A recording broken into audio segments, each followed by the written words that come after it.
All right. Hey guys, you're at Brian, and we are finally live with another live.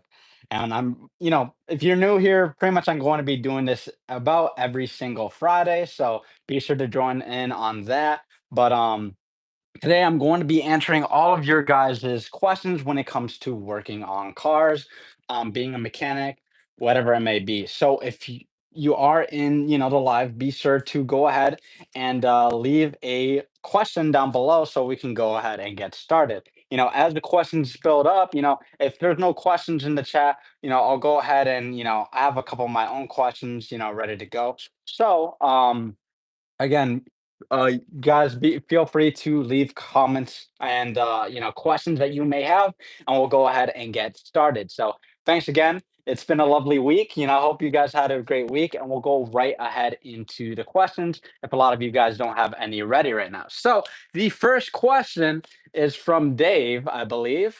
Dave's question is, what happens if I don't pull a vacuum when installing a new AC? So I'm assuming he's talking about what happens if I don't essentially take out the freon from an AC system when you're doing the AC compressor. Now, one of the big things that you want to realize is if you just take out the AC compressor, you're going to get hit with a really violent surprise. You're going to get freon bursting out at you, and it's a scary thing if you're a beginner and you have not faced that. So definitely be sure to drain the system. And hey, what's up, guys? Thank you guys for joining in. I see a lot of the regulars are here. Hi, Mark Olson. How's it going, Dog Speed? How's it going, Jack of all trades? Really happy to have you guys here. And again, if you guys have questions, be sure to leave it down below so I could go ahead and get to it. So let's see. Dog Speed's question is, hey man, I just wanted to ask, how did you start working in the profession being a mechanic? So a very quick way on how I started as a mechanic is I started working on cars at a young age, but to be very frank, I had at 16 years old, I had a 1989 Toyota Corolla. That car didn't start at all, and it was a project car essentially that I wanted for me. So I could drive, so I could be 16, driving my own cool car. So that's kind of how I got started. I started working on my own car, and that was one of the times where I didn't have money and I couldn't take my car to a shop. So I ended up having to fix a lot of the cars on my own with my dad. And as my dad taught me and I learned on my own. I started to work on cars more and more and more because again, I didn't have a lot of money to send my car off to a mechanic shop. And little by little, long story short, I've become a mechanic. I enjoy working on cars, and it was a pretty fun thing to do. So that's a long short story on how, very summarized version. I don't want to go too deep into it, but yeah. But that's cool, Don Williams. That was the same thing that happened with you. Um, all right. All right, so George's question is, I have a 2013 BMW X5 E70. The mileage on the car doesn't match the miles on the scanner report by 1,500 miles. How is this possible? Um, so what scanner report are you talking about? Did you take it to like O'Reilly's and it got scanned? Do you have your own personal scanner? Do you have a Snap-on scanner? Like, kind of let me know what you're talking about. And I mean, it's not off by much, only 1,500 miles. So it could just be, I've never had that happen before, but it doesn't seem by much. I feel like if it was like by 15,000 miles or 20,000 miles or 10,000 miles, that's pretty drastic. But, 1,500 is not the craziest thing. But for those of you who have just joined, be sure to leave your questions down below and I'll go ahead and answer them. If I don't have enough questions in chat, I'll go ahead and answer some questions that I have right here. So let's go ahead and do that. Um, New car scanner personal. I don't know if that's a brand, but if it's your personal scan tool, if it's a cheap one, sometimes it just might be off by a little bit. And to be frank, like I said, 1,000 miles, that's not such a big deal that you should be concerned, like, oh no, did someone mess with my car or whatever. It just might not be registering the most recent mile. I mean, I've never had that happen, but if I had to guess, that's probably what's going on. So I wouldn't be too freaked out about it. I don't think it's something crazy. But yeah. And again, guys, as you join, be sure to leave a question down below. Any questions that you have, I'll go ahead and answer as soon as possible. Usually the chat fills up pretty quickly with questions, so try to get it in there as we go on, and no problem, George. I'm happy to answer your questions. So, a lot of the questions that get from you guys in the comments on my videos are right here. So I'm gonna go ahead and answer them. But pretty much, let's see some of the questions we got here. So a lot of the questions I get in a lot of my videos is the routes for buying tools. A lot of people go buy tool truck tools and they go buy, let's say non-financing. Obviously, there's financing with tool trucks and there's non-financing. And one of the big things that you got to realize, if you are a beginner mechanic just starting out, you really want to avoid kind of like just hopping onto the tool truck and getting everything tools from the tool truck. It's just everything's higher priced, everything's really not much worth it, and you're going to spend easily up to 5K just in tools, and then you might not even be in the field for that long. I've seen a lot of new guys get in, they're like, "Hey, I got all the good stuff. I got all the stuff I need." And then, like I said, 5, 10K later, a year later, they're like, "You know what? This mechanic stuff's not for me." And now look, they're 10K in debt for tools that they're not even really going to utilize. Not only that, but you really one of the biggest things that I tell a lot of people is get the cheap stuff that you need, and you'll realize what you need to upgrade. So if you could just get the basic, let's say Harbor Freight, or Husky or whatever, you just get the basic tools, you'll see, oh man, I need to upgrade this free H ratchet. Man, this thing's crappy, or I'm breaking it or whatever. You'll see what tools you use more, and that's the tool you're going to upgrade. If you use like free apes and impacts or whatever, and you're really struggling with those low level tier tools, you'll realize, hey, I need to get the mid-tier version or the most expensive version, whatever you may want to do.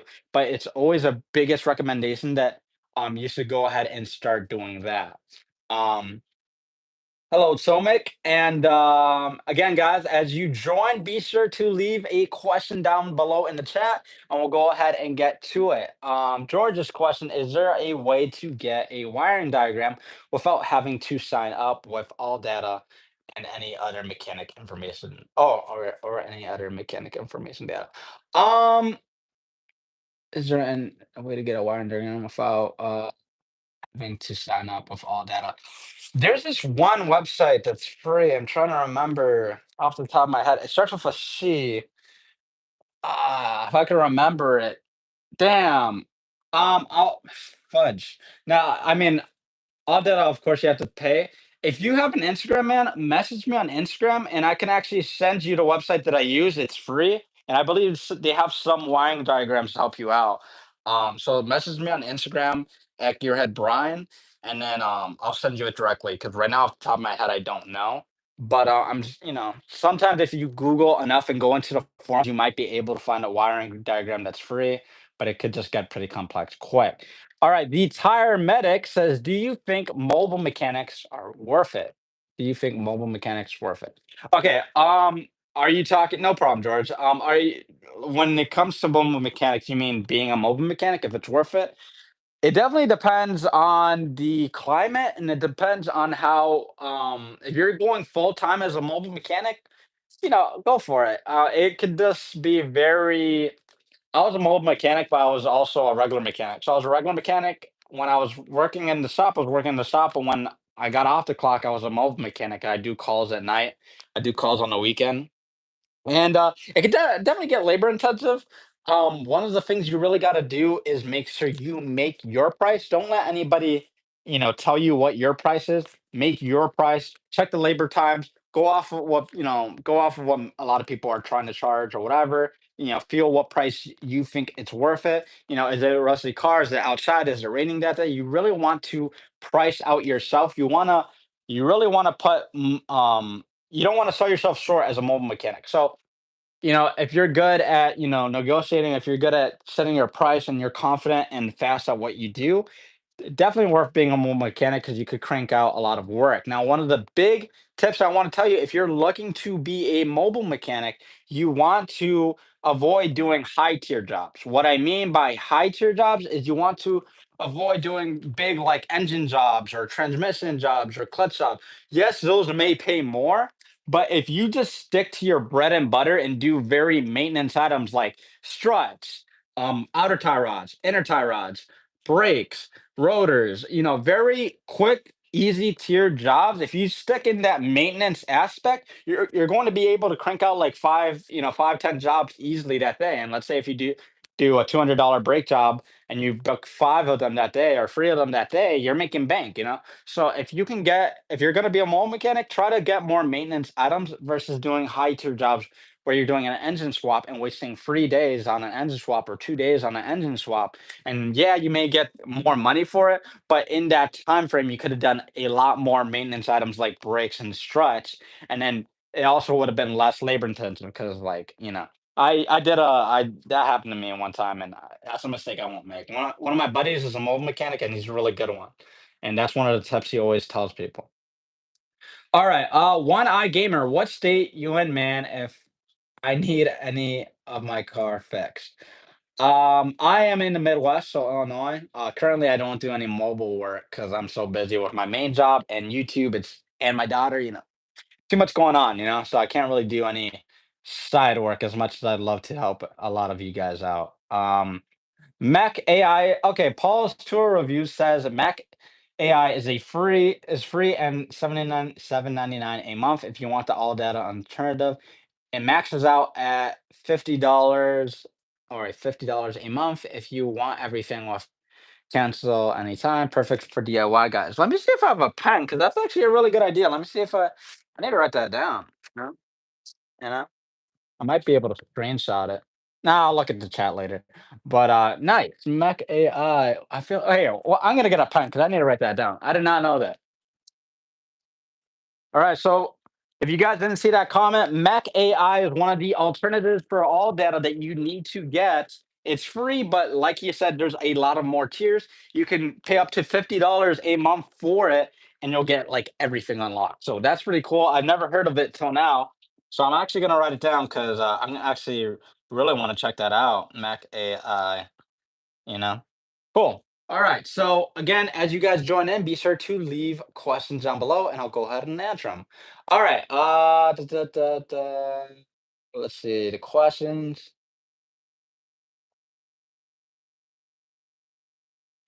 Um, Dog Speed says, "Do you believe Kevin Gates powered that car battery with his own hands?" I have zero clue what you're talking about, but maybe, maybe. Oscar Blanco says the biggest job done outside in the elements. One of the biggest jobs that I did outside was an engine swap in a car. I did an engine and transmission swap in a parking lot. Um, you know, it was pretty crazy. So I did that on my personal vehicle. It was a 1989 Toyota Corolla. I dropped the engine and transmission into it after I rebuilt it. So that's one of my craziest, biggest jobs I did. Another big job I did was rebuild an engine in a parking lot. So I took out the head and took out the bottom oil pan, and I was literally rebuilding the car with the engine still in the car, just changing out the connecting rod bearings and stuff like that, and the piston rings. But yeah, so that's one of the craziest jobs I did. What's the craziest jobs you guys have done? Definitely put it down below.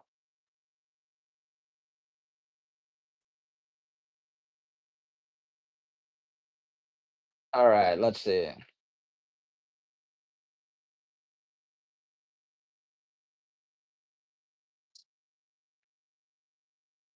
How's it going, Corey? Hi, Corey. What's up? Um, and thank you for the kind words, Kamel. As you guys join in, be sure to leave questions. Trey Savage's question is: My 2013 Honda Accord V6 is at 108. Past due for the timing belt. The belt looks really good and the tensioner isn't making any noise. Do you think I can get away with another 30K? I think you can easily get away with, you know, I think you could get away with 30K. Usually, a lot of people don't change the timing belts, honestly. Like, you'll start to see them if you don't change it, they start failing at 150K, to 160K, so between 150K to 180K. In general, a lot of people don't even change those out, which is why when you get a secondhand car and it's up there in mileage, you're going to be doing the timing belt. So, yes, you can get away with 20 to 30K without doing the timing belt, but it's just definitely doing it, you know what I mean? Especially if it's an interference engine. But, keep checking in on it. Thoughts on CVTs? I don't have really any crazy like hate against them. Only for the old CVTs on Nissans. I really hate the old CVTs, especially for like the Maximas and the Maximas and the Altimas. Like those cars were such horrific cars. So I mean, I just mainly hated Nissan. So, but I mean, CVTs aren't bad in today's day and age. I'm not. I don't have anything against it. Um, Thanks, Corey. I really appreciate it, man. If you guys have any questions again, be sure to go ahead and ask them. And yeah, but if you guys have no question, oh, what car do you hate working on the most? I will say this in every stream that I have, and I absolutely hate working on Audi. I hate Audi with a passion. I really truly hate it. I hate working on it. It is my least favorite brand to work on. It's just horrible because a lot of okay, so I worked on everything. Volkswagen's pretty bad, but I'll tell you something. A lot of you guys will be like, "What? They're the same thing." They're not. Volkswagen and Audi are completely two different things. They're both the same technically. It's like Honda and Acura. Yes, I get it, but they're made completely differently. The layouts of how they put everything completely different. The bolts, everything's different. The way you work on an Audi versus a Volkswagen completely different. And I can tell you for a fact, I've dropped engines. I mean, I've removed engines, transmissions, wiring harnesses out of Volkswagens and Audis and Porsches too. And Audi out of Porsche and Volkswagen are the worst. They're just by far the worst car to work on, in my opinion. They're nice. They're nice to drive. They're cool, but I hate working on them. My buddy has a Audi A8, and it's a really cool, fun, awesome car, and I love it, but I hate working on Audi. So if I had to be one car that I hate working on is an Audi. So let's go ahead and check the other questions that you guys have. Well, you have a doggo stream today. Where is Doggo? Doggo's right here. Here, let me see if I can get his attention. Simba, come on. You want to see you on the stream? Come on. All right, so Doggo is back. No, Doggo is back on the stream. Oh my god, I almost dropped you guys. Okay. All right, so this is Simba for you guys that are new to the stream. This is Simba. He is a happy camper. He is living his doggo life with his little tonguey tongue. He is cute. Beep, beep, beep, beep. But yeah. All right, let me go ahead and answer the questions. He wanted to jump down. All right, so I changed my brake pads, greased my brake pen. Okay, blah, blah, blah. Javness says I changed my brake pads, greased my brake pins, cleaned the hardware, and brake is still squeaky. Okay, so it sometimes also depends on what kind of brakes you got. You need to, if you get semi-metallic, they're very noisy. If you get semi-metallic brake pads, they're very noisy brake pad. That's why I never get semi-metallic because sometimes they'll like screech or squeak even if you just look at them. I swear. But semi-metallic, if you don't have semi-metallic and they're ceramic or something else, then I would highly recommend checking what kind of grease you're looking at. Make sure to also grease, the, where the caliper how do I say it? Where the caliper, compresses, like the actual caliper, where it compresses on the brake pad, and then make sure you really grease, where the brake pad itself, where it slides on the hardware. And make sure there's no contaminants in there, like no dirt lodged in there. But check what kind of grease. Sometimes if you're not using the proper grease, it'll squeak anyway. Um, Conservative Sniper Hunter, do you have your own car repair mechanical workshop? No, and I really don't intend to. I'm not trying to have my own workshop. If I do have my own shop, it's going to be something in the lines of like tuning high performance vehicles, um, something like that, or being, somewhere along that route, but I'm definitely never going to run my own shop. It just had to be something like high tier, high performance or whatever, But no, I wouldn't. I don't have my own shop, and I really wouldn't want to open up a like, you know, single-handedly one. Copy that, man. Mr. Glock, we back. How's it going? All right, so glazed rotors, maybe. That's what Corey's saying. Glazed rotors. All right. Does it help? It sure does, brother. I'm glad. All right. Let's see any other questions. Ever thought about flipping cars? I have flipped cars before, and I flipped a car a little bit ago. So I like doing it when I have like the extra time. I like flipping cars. I thought about flipping cars, not as like a daily thing, like all the time I'm relying on it. No, but if I had if I had time and I bought, let's say a cheap car from a person, didn't need much, flip it. Cool, I'll do like light stuff. I flipped cars and had like a small profit. Like getting like $200 car, $300 car, $500 cars, and then flipping it for like let's say 2K after I did some maintenance and looking into, I made a good profit. I like flipping cars when I know what kind of car I'm flipping. I wouldn't go into like let's say I'm flipping an Audi or a BMW, whatever. I need to know the car by heart. I don't like flipping cars I don't know. If I don't know much about them, if I haven't worked on them, I don't like flipping them because a lot can go wrong when you flip cars. Um, Honda Civic. That is hilarious. I love that comment. You're awesome for that. Um, all right, Mr. Glock 5 says we need that merch. Let's work, Brian. I know, man. If you guys are interested in any of my merch, I do have it linked in the top of the stream. And if you're seeing this stream on the replay on my YouTube channel description, I have a link tree. There's a link, click into it, and my merch and all the tools that I use in my videos are right there. I'm going to be coming out with a new series of merch in about another week or two, and a lot of new designs, a lot cooler designs. Any suggestions that you guys may have for merch design, feel free to leave it down below. But if you want to support the channel, I already do have merch in my YouTube channel description. So thank you guys for the support. Are you in Los Angeles? Mr. Glock 5 says, no, I'm not in Los Angeles. Thankfully, no, because I don't like the car stuff down there. There's a lot of stuff I don't like over there, but it's really beautiful over there. I'm in the Midwest, so Illinois, so the Chicago. Um, let's see.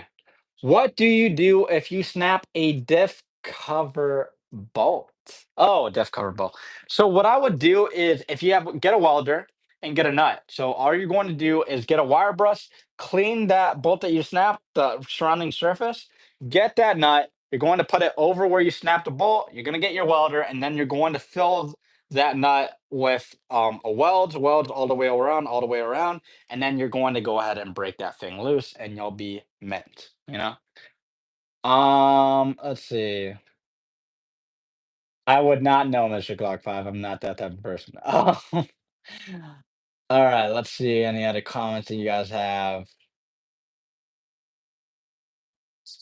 All right, guys. If you're just joining the stream, be sure to leave any questions that you may have down below. If you've been thinking about a question or wondering a question or anything about mechanics, about cars, about getting into the field, about your car, whatever it may be, leave it down in the comments below and we'll get to it. And if you like any of the tools in my video that I use, the link is at the top of this chat.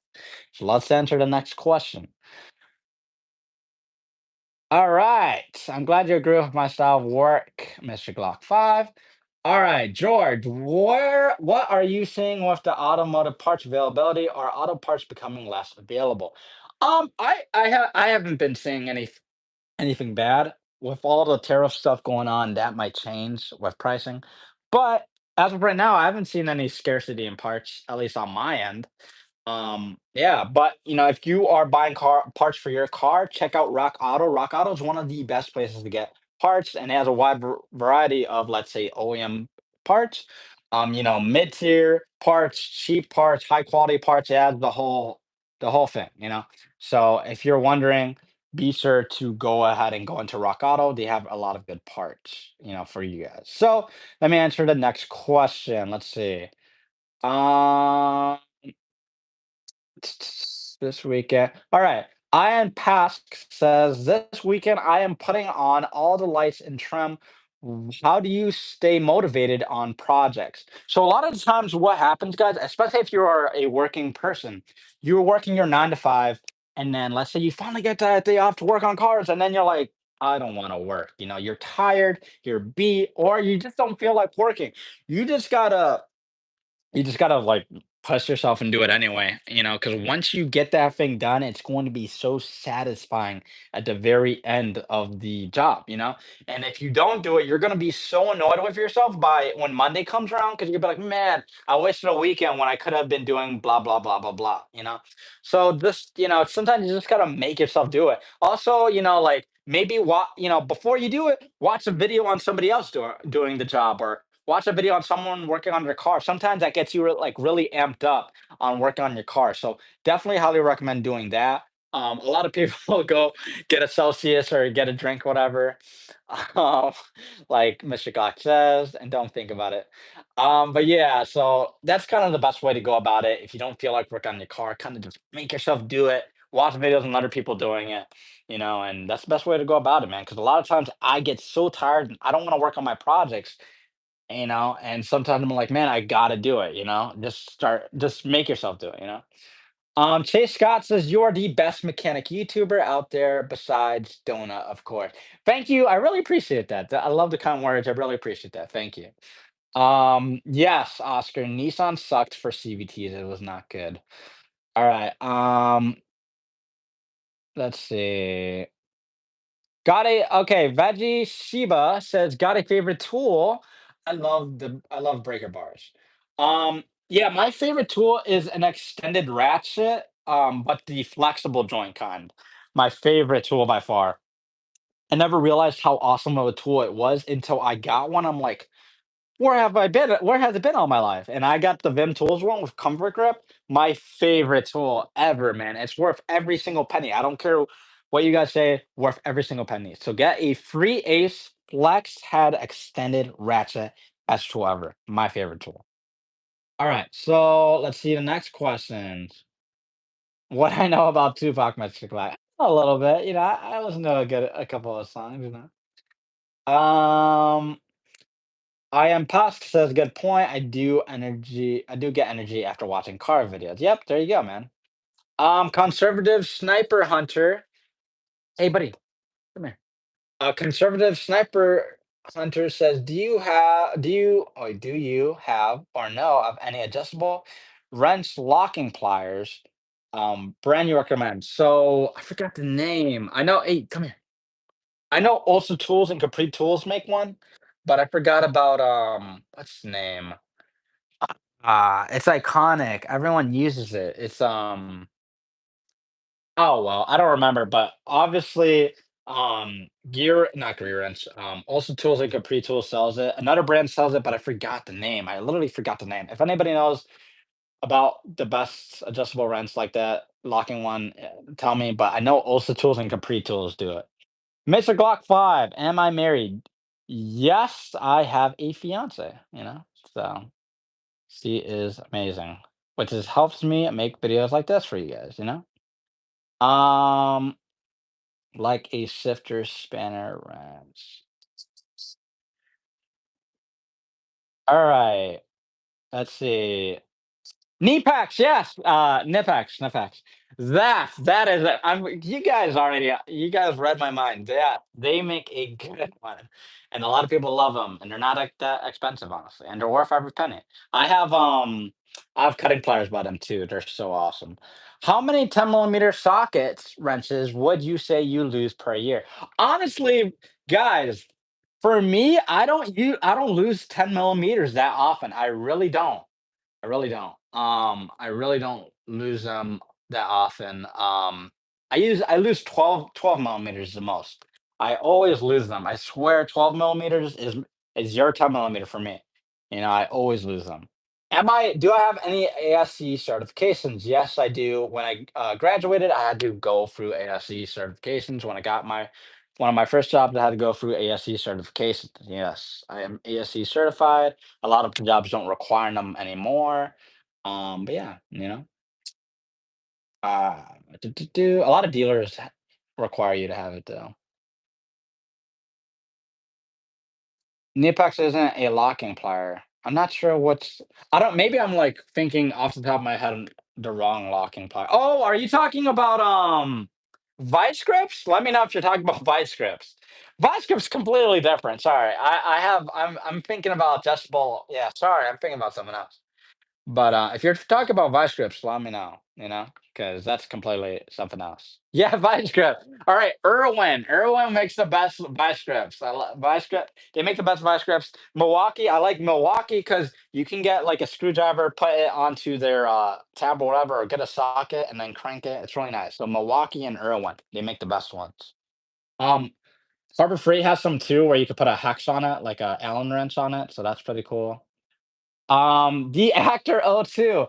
Do you think the 2025 Type R is better than the Corolla GR? There is a sniper pointed at you, and you better answer right. LOL. Um, Man, that's a hard question. That's a hard question. Nah, nah, I'm joking. But honestly, I think, in my opinion, that the 2025 Type R is a way better car than the GR Corolla. Now, there's multiple reasons why. Now, one is just if we're just talking visually, the GR doesn't look as like awesome. I want to say like visually, the Type R just looks way more aggressive in the front and the back, on the side profile, everywhere, and in the interior looks beautiful. So it has a beautiful interior, has a beautiful exterior. It's quick, it's front wheel drive, and it's practical. The interior of it is really nice, and it has a lot more room than the GR Corolla. So not only does it have more room in the interior, it has a better interior, and it looks good on the outside. So all around, I'd say the Type R is way better. When you see a Type R on the road, you're just like, whoa, versus the GR.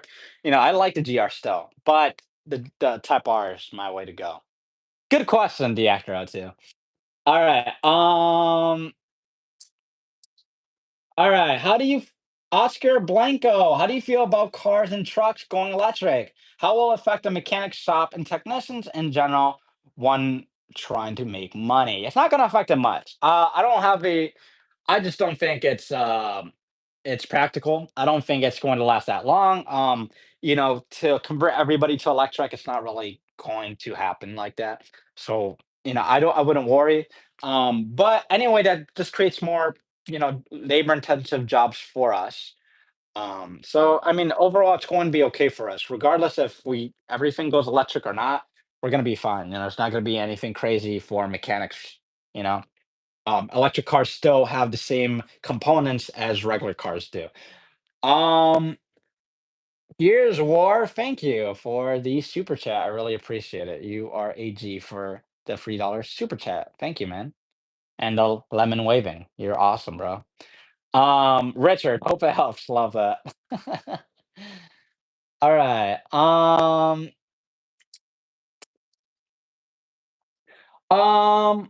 Oh, Gears War says, "Of course, man. I love your videos. Keep doing your best. I really appreciate it. Thank you guys for being in this live. It's really fun. I love having these lives. And if you're in here for the first time, I do these lives every single Friday. So be sure to join in every Friday. I do this at 6:30 p.m.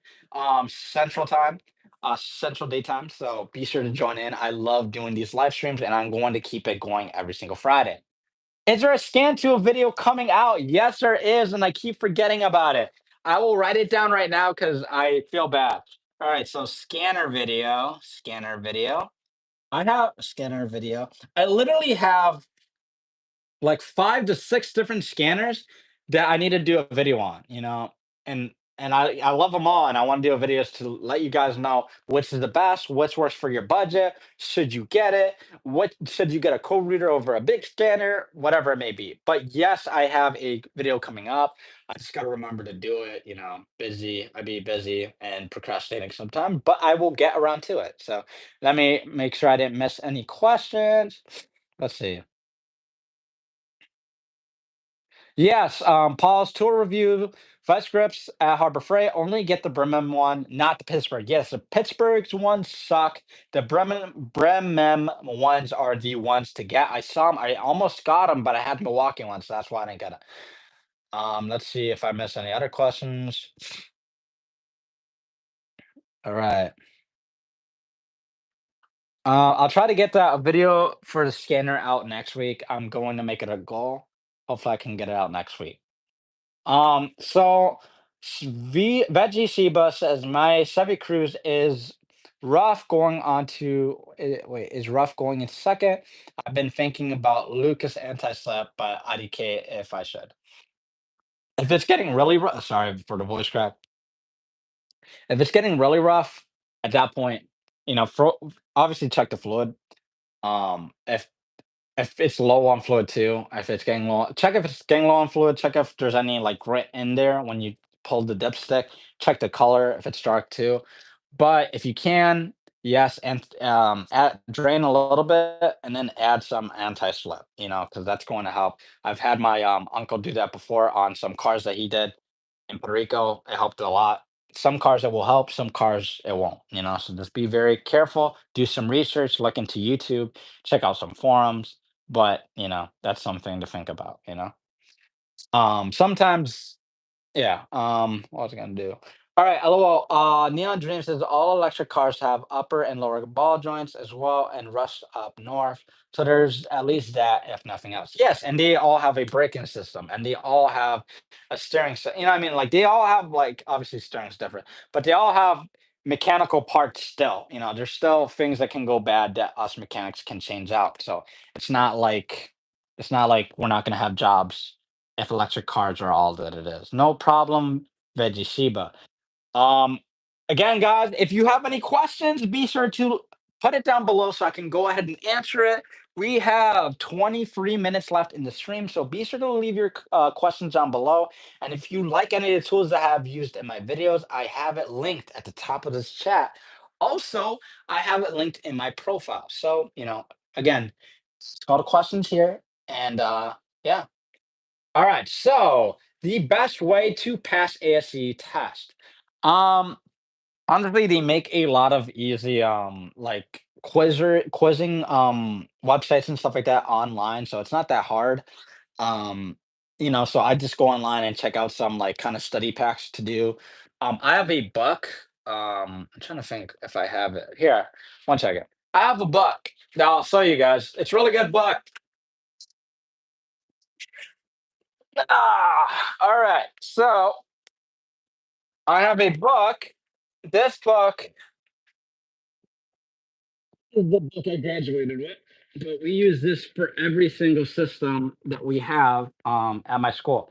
So it says it's CDX Automotive, Fundamentals of Automotive Technology, and pretty much this has everything that you can think of when it comes to working on cars. Yes, it's a lot of pages, but you get your money's worth. I forgot how much it is now, but this will definitely help you for those ASC tests. I'll tell you that much. But anyway, they have some studying packets. Online. So, I wouldn't worry too much. It's pretty easy. They also make apps, I'm pretty sure now, so it's not crazy. All right, so let me check the chat. All right, any tips for removing hard to reach O2 sensors? So there's two things that you can do. One, they make the O2 sensor socket tool and you can get like a flex head joint ratchet and then sneak it into there and then do that. Sometimes I made a video on it. It depends on how hard it is to reach, but honestly, those O2 sensor tools, what the cutout are the best ones to use. But if it's like having the high quality ones helps. A lot of the cheap ones at like AutoZone or whatever, like they'll like sometimes if it's really stuck or rusted, it might like slip So sometimes that happens, but the higher quality ones really hold their weight in gold, so that's something to think about. Um, Also using flare nut, not flare nut, what's it called? Using those like, oh, no, I forgot the name. I forgot the name.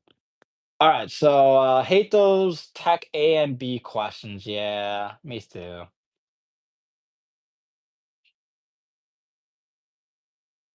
Yeah, yeah. Lucas anti-slip is really thick, and so it's easier to mix. I get okay. So Don Mayor, I get clunking noises when I go over potholes. Do you think it could be the ball joint? So there's two things it could be. It could be sway bar links, and it can be ball joints. You know what I mean? So I'll make it a playlist so you guys can further diagnose your car. But pretty much, there's multiple ways to test it. I made videos on it. But what you can do is jack up the car and once you jack up the car, you're gonna get the front two tires off the ground. If you shake the wheel side to side and there's any play, check it out. That might be the control arm. If you do up and down and you get some like plunking sometimes it's the lower ball joint. You know what I mean? Sometimes you can visually look at the suspension components like the ball joint and you can see that there's a hole in the ball joint or the grease is leaking out. There's multiple ways to check it, but I have some videos on it. So if you can look up like gearhead brine suspension or gearhead brine something, you're going to find a video of me telling you how to inspect it. Or gearhead brine sway bar links, you're going to find a video of me showing you how to diagnose it. And Carson S World Packers. Hey, how's it going? Um, let's see. George says, what is the name of the book or the ISBN number? Let me check. Let me check real quick. I don't know what the ISBN number is. If I don't know what the hell that means. But anyway, the book. Oh, ISBN number. Geez, I don't know if you're ready for this. There's a lot of numbers. Okay, so actually, I'm going to tell you what it is. So it's CDX Automotive by Jones and Bartlett Learning. Fundamentals of Automotive Technology. Again, CDX Automotive Fundamentals of Automotive Technology by Jones and Bartlett Learning. The ISBN number is it's a very long number, you know. So I'm not gonna go ahead and say it because I don't want everyone to fall asleep. But that's how you find that book. All right, let me look through the questions that I missed. Honda Civic says, fun questions. If you could magically pull out tools from your body, what are your primary tools for sustainability? It would be my extended flex head ratchet. It'd be my 3/8 impact gun, the small one, the stubby one. And then it'd be my because let's say you could have four tools that you could pull out. Four tools. So one would be the extended ratchet with the flex head joint. One would be my free stubby impact, my bigger half-inch impact, and actually the half-inch impact I wouldn't really need. Let me put that one aside. Yeah, and then a prime tool. A prime tool would be good. So those would be my tools to have. All right. No problem, Don Mayer. Yes, crow's feet wrenches would work perfectly for sensors. Gap Tequila, thank you so much for the super chat. I really appreciate it. It means the world to me. So thanks a lot for that. You are a G for that. Um, so Gap Tequila says, love your videos. Thank you for all your tips. Question. I have a 2014 Honda Accord LE. I need to change out my driver's side axle, but I can't remove the lower ball joint without destroying the boat. Help me. All right, so let me read that one more time. So thank you for all the time. I have a 2014. Need to change out my driver's side axle, but I can't remove the lower ball joint. Okay, so sometimes when you're doing the driver's axle, you do not need. Well, I'm trying to remember off the top of my head, but you do not need to remove the lower ball. If this is the lower ball joint you're talking about, you do not technically need to remove it. What you can do is disconnect the other components. So what you can do is disconnect the top part of the strut. You can disconnect the tie rod end, and then what's going to happen is that spindle assembly is going to lean. When it leans, it's going to essentially give you enough slack so you can pull that axle out of that spindle without having to remove it from the lower ball joint. So once you release the top strut and the tie rod end, it's going to flex. And again, all you're going to do, get like a punch or something, knock that axle through the spindle, and then like pull it a little down, and then pull the axle out, and you'll have more than enough room, and you don't have to mess with that lower ball joint. However, if there's some reason where you have to, and I mean have to, remove that lower ball joint, actually have a lot of videos on how to remove lower ball joints that you know that do not want to come out. So yeah, because a lot of the things, if you don't want to, what you can do if you're very adamant on removing that ball joint, what you can do is get a jack up the car. I mean, jack up the suspension, put it under a lot of tension, or get a pry bar and then impact it, or get it out with the wrench. That's another thing you can do. But I literally have a playlist of videos for that. Also, if you look up gearhead brine, lower ball joint, or spinning bolt, I have plenty of videos on that. So be sure to check it out. All right, let me check all the other stuff. No problem, George, and no problem, Honda Civic. Pyramid Pyramidian says Pokemon or Yu-Gi-Oh? Man, you know the question to that, bro. It's Pokemon every single time. I don't want to hear anything about Yu-Gi-Oh. It's Pokemon, okay? Pokemon is the stuff, okay? Let's hear from Pokemon. If you guys think Yu-Gi-Oh, fight me in the comments below. Real quick, I'm gonna check the polls. Right now, it is 50% Snap-on for the poll that I asked, and 32% Harbor Freight. A lot of you guys like Snap-on a lot more than Harbor Freight. That's crazy. Hell yeah, right on. Pokemon is a way to go. No problem, Gep to Tula. I can't say the name, I'm so sorry. But yeah, I hope that answered your question, man. Um all right, so Dave Van Den says, I'm converting an old square body S10 to a carbureted to HEI distributor. Changing the heater core and the new ones are flimsy, alumina, and the original doesn't leak. Any suggestions? It's an 87. Wait, I'm confused with the question. Wait, changing the heater core, the new ones are flimsy, aluminum, and the original doesn't leak. Any suggestions? I mean, so what are you trying to say? Like, should you change it or should you leave it? I mean, if it's that fragile and flimsy, then I mean, a lot. Okay, don't get me wrong. A lot of heat cores are in general fragile because they're very like they're aluminum. They're going to be fragile. You know, but if you're thinking on whether you should change that out or not, I mean, if it's okay, then if it's a lot of people have that saying, if it's not broke, don't fix it. I mean, it's really up to you, man. But a lot of times it's just very fragile in general. But if you're very like you don't wanna have a headache, just leave it alone. If you don't need to change it out, don't change it out. Sometimes some things are better left not touched. All right, so Jeff Kowalski says, "Hey, I'm sorry if I slaughtered your name. Hey, man, thanks for the videos. I am a shade tree mechanic, but all my family members are professionals. Love your videos. That is so cool, man. That's so cool. That's really cool. So thank you. Appreciate the love, and that is really cool. No shame in being a shade tree mechanic, man. As long as you're working cars, that's all it's about. When I make videos, guys, it is for mechanics. It is for DIY guys. It's for shade tree mechanics. It's for people who don't even know how to work on their car. I'm trying to teach everyone. It's not exclusive to professional mechanics, driving mechanic. It's for everybody. Okay, so don't be ashamed of what kind of mechanic you are, man. Love it. Okay, so let's see. See the next question. Make sure I didn't miss anything.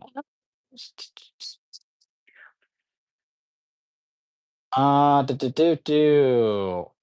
All right, so is it worth doing a fluid change at or add to a transmission that hasn't had a service in 80,000 miles? So that's like a lot. That's such a debatable topic. A lot of people say, like, for example, if let's say it needed to have it changed at 80K and it's at 180K, you probably should leave it alone until it starts giving you issues. A lot of people have the mentality, if it's not broken, leave it alone. If it starts slipping, like in second, if it starts doing this, if it starts doing that, if it's shifting very erratically, that's when you can start messing with it. But you want to use genuine fluid. You do not want to get the aftermarket crap like Walmart stuff. Don't get even if it says you can use this in your Mercedes. No, get OEM stuff for your car, no matter what make it is. Get OEM stuff. And you want to get the OEM filter as well. OEM filter and OEM fluid, and then go ahead and go about it. Okay. All right. Paul's tour review says if you got a guy and can afford Snap-on, otherwise it's Icon, Coin, Gear Wrench, Tecton for excellent warranty and decent quality. Vessel for screwdriver is better than Snap-on. I highly agree, man. If you got a guy and you can afford Snap-on, go for it. If there's some tools that you're very adamant on, like let's say their impact or their electric ratchet, go for it. No shame in doing it, but, like, there's just no point in getting all your tools Snap-on and stuff like that. I just feel like that's a waste of money. There's some tools from tool trucks that are indeed worth it, but there's a lot that isn't, that you could have gotten from another brand. There's other tools that are rebranded into them as well, so you wanna be careful. So yeah, Alright, let's see the next question.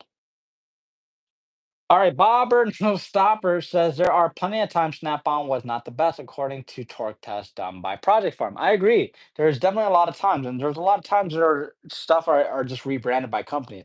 Matco, for example, rebrands a lot in all of their tools pretty much. So a lot of tools that look dope are actually rebranded. They're actually, another brand might make them. There's some tools that are, Harbor Freight. What I mean. There's some tool brands that make the same tool for cheaper. So do your research, you know. Um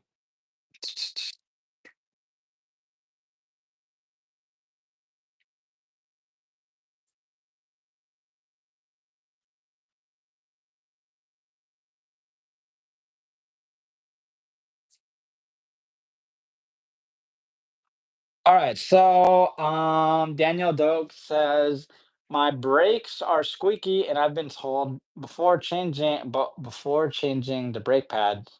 Wait, before changing the brake. Okay, hold on. I gotta read that. My brakes are hella squeaky, and I've been told that changing the brake pads wouldn't do much about it. Is there anything I can do about it at all? That is most not a costly rotor replacement myself. Okay, so a lot of times, if your brakes are squeaky, a lot of times it's the hardware and the actual brake pad. You know what I mean? So that can be untrue that like, oh, changing the brake pad not gonna change anything. Actually, sometimes does. If your brakes are squeaking, sometimes, I'm not saying all the time, sometimes the hardware is just squeaking, and that's an indicator that the brake pad life might be low. So definitely, when you do, start out with if your rotors are not bad, they're not warped or anything, go ahead and get brake pads. Make sure they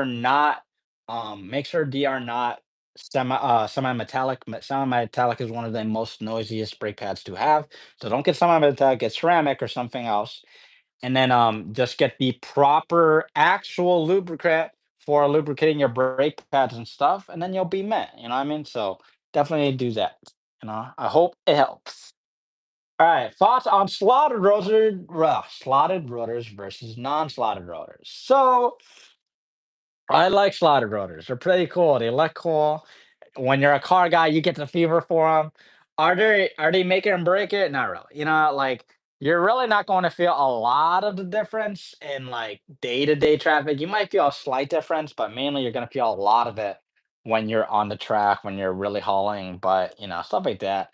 Obviously it dissipates heat a lot quicker, and it's pretty cool. They're pretty cool. So I mean, is that if you have the extra money, you want your cool car to look cool, go for it. They help dissipate heat a little bit. They help a little bit. I like them. I got them on my car, on my previous cars before. I like them, so get it. You know what I mean? If you feel like investing it, go for it. It's not a game changer. If you can't get slotted rotors, it's not the end of the world. How's it going, Yak Fist and Sup, man? How's it going? How's it going, bro? All right. So thanks for the tip, guys. No problem. All right, so let's see.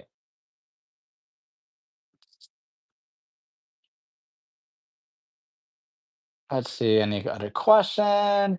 Do you still have a serpentine belt removal tool, or do you prefer to use your extra long ratcheting wrenches and the extra long ratchets? I prefer using come here, come here. I prefer using my extra long ratcheting wrenches or my extra long ratchet. Mainly, hey, come here. Mainly my extra long ratchets. That's usually what I always use. Because they're so thin that they can get into there without needing the serpentine belt tool. I've only used one of those tools once, and it was back when I was forgot how old I was. It was what was that? Sorry, I was just listening for something. It was back when I was like probably like in between 18 and 20. So yeah. All right, let me see. Flux, Fluffy Mexican. What's up, man? How's it going? Yak Fissin, thanks for saying you love my channel, man. And all right, so Arthur, 2004 Honda 227K, trans going out, new car or new trans? I'd say new car. Like, if if there's a lot of maintenance items that haven't been changed on the car, get a new car.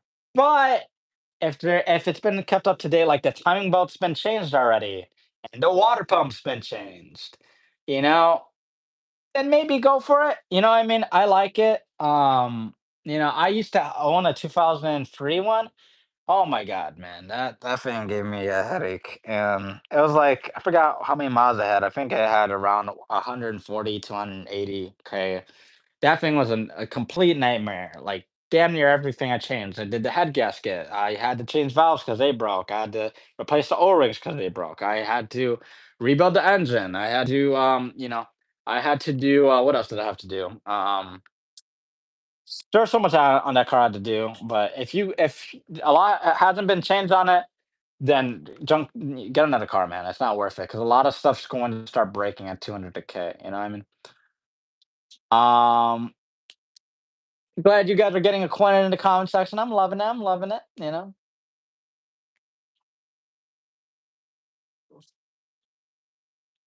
Yeah, so Paul's tour review says I love the look of drilled and slotted rotors, but for a cosmetic reason, as drilled could cause cracks in rotors and dubious about extra heat dissipation, but that's just me.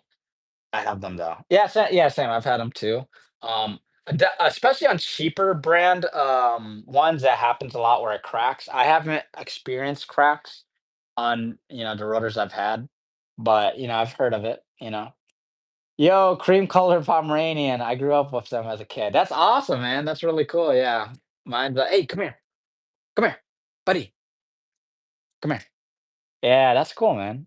If you guys have any questions, feel free to ask it because we are getting pretty low on time for these streams. So, any questions that you may have, please go ahead and answer in the chat. I really want to answer all the questions. I'm really excited. Again, I'm going to be doing this next Friday too. So, if you can't get your question answered now, we will be doing it next Friday. So, feel free to join. I love these streams. So, guys, keep coming to them. Okay. And tell your friends. Tell your friends. All right. So, any questions, guys? Go ahead and answer them while you guys put them down below. I'll go ahead and look to see if there's any questions up in the chat. Daniel, I'm so sorry for slandering the name, but by the way, appreciate the daily upload grind, brother. Keep it up. Thanks, man. I love uploading. I try to always upload every single day. Not try, upload every single day, and I love it. So. No problem. Fluffy Mexicanic. Oh, Mexicanic. Oh, that's your name. I didn't realize what it was till now. Do you ever guest stream? No, I've never guest stream. I'm maybe, I'll definitely consider guest streaming. I definitely would be maybe open to it. So if you guys have any suggestions and stuff like that, maybe we'll get into it. But I have not guest streamed before. I've done it, I think, before on a previous channel that I've done before. Come here. Hey, come here. So yeah. But yeah, thanks for the super chat, man. I really appreciate it. Scott Patterson says, thanks for all the tips, and I use a lot of them. Never know when something comes in handy. No problem, guys. Again, I love making these videos for you guys, and I post every single day. And a lot of days, sometimes I'll post twice a day. Like, for example, I've been doing that all week where I'm posting twice a day every single day. So I do daily uploads and I do weekly streams. So definitely something to think about. And all the tools that I use in my videos are always in my YouTube channel description. In the description, go click my channel. If you click the description, it shows the link tree for it. So, and it's in this chat right now. So yeah. All right. So do you have contact info? Hey man, go ahead. Hey, come here. Go ahead and message me on um, Gearhead Brian on Instagram, and you'll be able to reach me there. You could also reach me at on Facebook at Gearhead Brian Auto Hub, and it has the check mark on it. That's the only real Facebook account is Gearhead Brian's Auto Hub with a check mark next to it. Okay, that's the only real one. Everything else is fake. Okay. So let me check everything else, all these other questions. Brian, why do techs want to just replace rotors now instead of measuring them and training them? Mainly because we don't have, it's not efficient and it's a lot of time waste. And it's quicker to just get the parts and it's more efficient to just get the parts and be done with it. A lot of times, also, a lot of people just ruin their rotors. Like sometimes they're just way too far gone. And then sometimes customers are in a time press. So it's quicker to just get new rotors and be done with it. We've turned rotors before, but we don't do that anymore. It's kind of getting outdated now. A lot of shops don't do it. The classic shops do it, but a lot of shops don't do it anymore. A lot of shops I've been at, they don't even do them anymore. Um, But that'd be really cool, man. That's really cool that you stream every Friday. Well, definitely message me on Instagram and on Facebook, and we could definitely talk about it. What is your worst slip up? My worst slip up is damn, I'm trying to remember. I remember when I first started out as a mechanic, guys. I was actually a lube tech. Before I was a mechanic, I was a lube tech, and I was working on an all-wheel drive, like I think Toyota Sequoia or something, a Highland or something. And I was doing oil change, and I didn't I didn't the oil drain plug and the transmission drain plug were so close together, and I drained the transmission drain plug and let out. I didn't realize it was so dark. It was so dark. It was brown that it looked like engine oil. Okay, and I drained all of it out. Right, and then I go and I'm about to have fluid, and I realize, yo, why is there some fluid in the engine oil? And I ended up trying to drive the car out. The car didn't move. I was like, and we pushed it back in, we put the fluid in, and thankfully there was no damage to the car. But that was my first slip up as a lube tech. It was really bad. And it was mainly because I take accountability for it, but my service writer was like really rushing me and giving me shit, and I was a newbie and I was rushing too much. So definitely don't do that. I know, Scott, Chase Scott. I know it was a really bad slip up. Life happens, fluff for sure.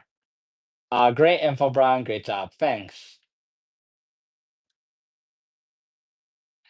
Um, I can't ask my customer to do a $400 brake job when Pep Boys is doing it for 150. Toyota advisor here.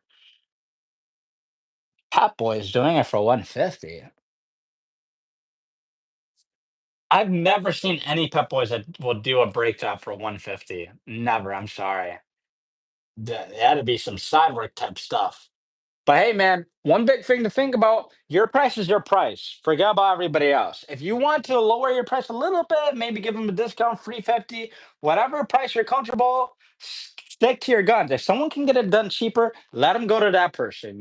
Your work is worth your quality that you put on it. So if somebody could do it cheaper, let them go to that person. Don't If you think you could price match and get like, okay, maybe I could do 350, meet them halfway at 350. But don't, forget about it, man. You know what I mean? So don't be worrying about other people. If someone else could do it cheaper, let them do it cheaper.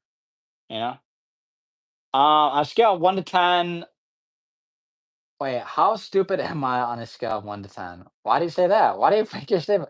Oh, I just paid $500 at the shop because car was in limp mode. They found that the rag I left in there when I replaced it.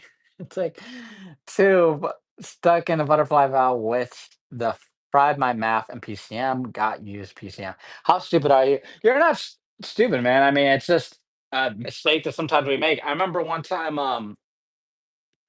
I made what was it? I'm trying to remember.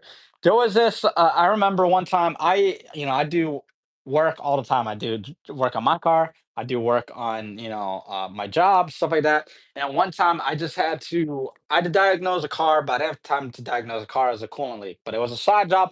I didn't have any time and I couldn't check on it. I had it sent to the dealership. They charged like a $200 diagnostic fee. And it was the stupidest thing.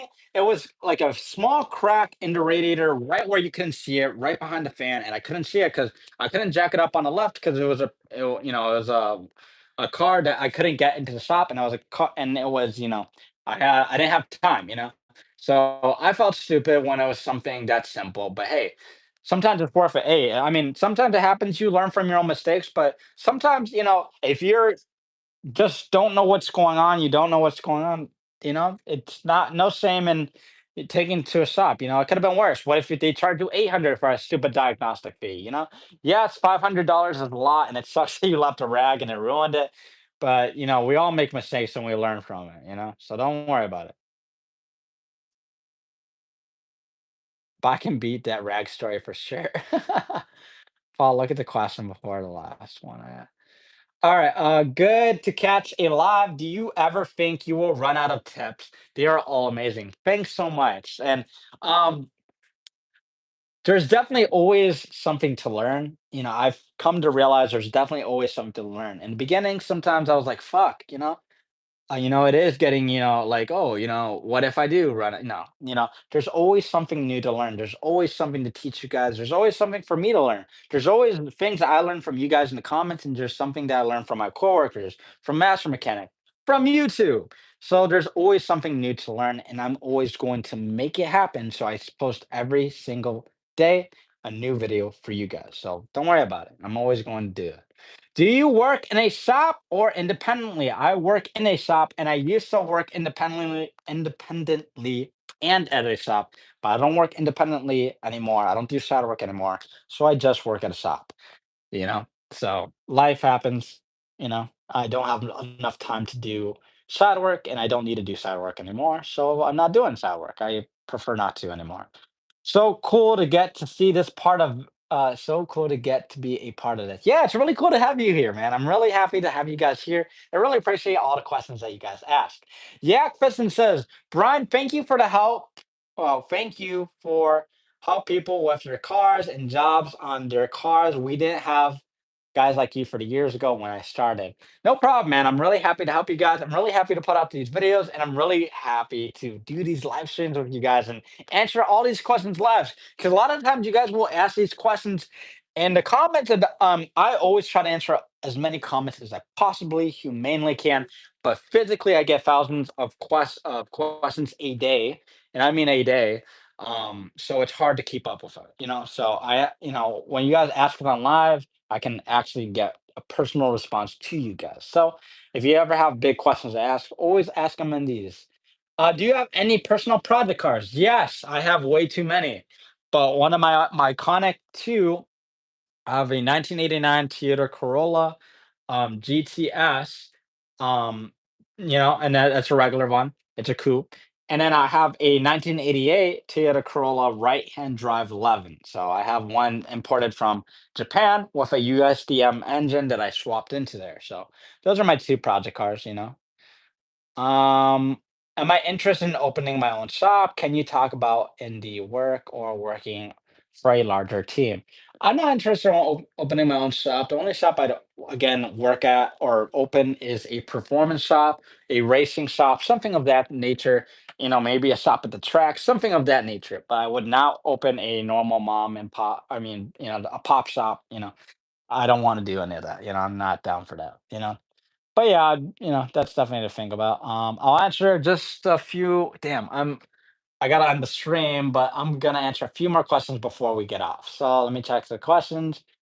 You're having fun in the shows. Do it while you can before the love turns into hate. I agree. Now, you guys definitely make me love this. And what's up, man? What's up, wrenching mafia? That is. Hey, what's up, man? Hey, how's it going, man? It's really cool of you to catch the stream. So that's really cool, bro. Do you race? Yes, I'm going to do track racing It was supposed to be this May, but I'm going to be doing it at the end of June. So I'm going to the track with my buddies. We are all going to be racing our cars, so it's going to be fun. So yeah, I do racing. I used to do some fun for shits and giggles drag racing. So all right. So wrenching mafia. Thanks for the super chat. Really appreciate it, man. Love the content. Brian, let's collab. Yeah, let's do it, man. I have a Instagram. Message me on Instagram, Gearhead Brian. And I also have a Facebook that is Gearhead Brian's Auto Hub with the check mark next to it. So you can message me on there and you can message me on Gearhead Brian on Instagram. Those are the two platforms that you could reach. But yes, Fluffy, don't worry. Don't worry, Fluffy Mechanic. It's okay. There's plenty of collabs to go around. So like it's not like I'm going to pick and choose, you know what I mean? So it's okay. Both of you guys message me on Instagram and or Facebook.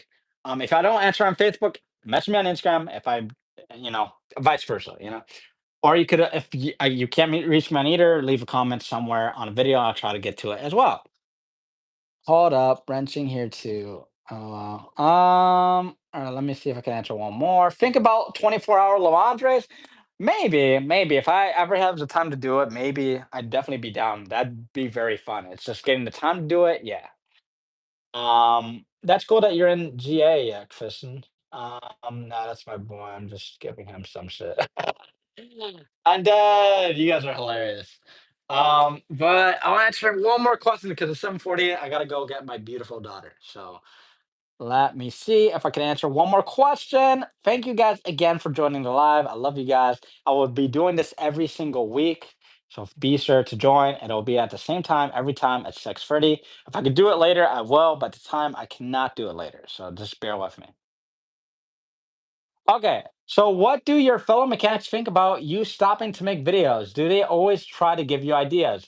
Um, a lot of my fellow mechanics actually are inspired. They're like, bro, that's so cool. I don't know how you do that, but that's really cool. Or I give you props for being able to make a new tip video every single day because I could never. A lot of them like helping me, like make the video. Like they'll hold the camera and then record. So yeah, it's really cool, really fun. But sometimes they might give me a idea here and there. Sometimes I say, if you have a suggestion, go for it. If you guys ever have suggestions for cool tricks and tips that you may know, leave them down in question below or even in this chat or the live afterplay. But yeah, go get your daughter. We will be here. Yep. All right, guys. So thank you guys for joining the live. I had so much fun. This was super fun. So again, all of the tools I use are in my channel description. If you want to see me, catch me next time on the live. I really love all of you guys. This was so much fun. And I can't wait to see you guys next week. Thank you, Mark Olson, for the live. Thank you, Fluffy Mechanic. Thank you, Yak Fishing. Thank you, Chase Scott, and everybody, and Scott Patterson, and everybody else, and even Jake. So, yeah, see you guys next time. Love you guys. Peace. This was so much fun, and I will catch you next time. I hope this helps. Peace.